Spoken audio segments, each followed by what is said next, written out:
को जन्म दे दिया है। दिल्ली में लालकृष्ण आडवाणी अमित शाह के घर के बाहर संजय जोशी के समर्थन में पोस्टर लगाए गए हैं, जिसकी तस्वीरें आपके सामने हैं।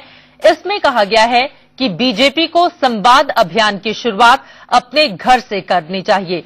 आपको बता दें कि इसके पहले संजय जोशी के जन्मदिन के मौके पर बीजेपी दफ्तर के बाहर जब पोस्टर लगाए गए थे, उसको लेकर विवाद छिड़ा था और अमित शाह ने कई मंत्रियों की नेताओं की क्लास लगाई थी। और अब एक बार फिर से संजय जोशी के ये पोस्टर दर्शाने के लिए काफी हैं कि विवाद बढ़ाने की ये कोशिश की जा रही है। राजधानी दिल्ली में एक बार फिर भाजपा के पूर्व राष्ट्रीय कार्यकारिणी के सदस्य संजय भाई जोशी की तरफ से बैनर लगाए गए हैं।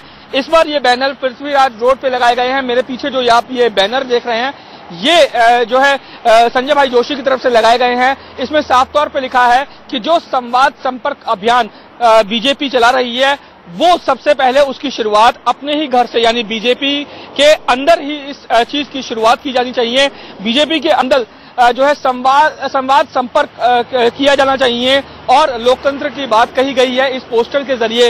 हालांकि अगर बात की जाए संजय भाई जोशी की, तो संजय भाई जोशी के बारे में ये सब जानते हैं कि वो नरेंद्र मोदी के धुर विरोधी माने जाते हैं। और इस बार जो है ये जो बैनर है, ये पृथ्वीराज रोड पर जो है सीनियर लीडर लालकृष्ण आडवाणी का जो घर है 30 पृथ्वीराज रोड, इसके ठीक सामने लगाए गए हैं। इससे पहले भी इसी तरीके के जो पोस्टर हैं वो बीजेपी के मुख्यालय के बाहर लगाए गए थे। हालांकि इस बार जिस तरीके से लालकृष्ण आडवाणी के घर के बाहर इस तरीके के ये पोस्टर लगाए गए हैं, इससे साफ तौर पे ये कहा गया है कि संवाद संपर्क अभियान सबसे पहले बीजेपी के अंदर ही शुरू किया जाना चाहिए और उसके बाद जब बीजेपी में संवाद संपर्क अभियान जो है पूरा कर लिया जाए, उसके बाद ही से बाहर जो है लोगों के साथ इस अभियान की शुरुआत की जानी चाहिए।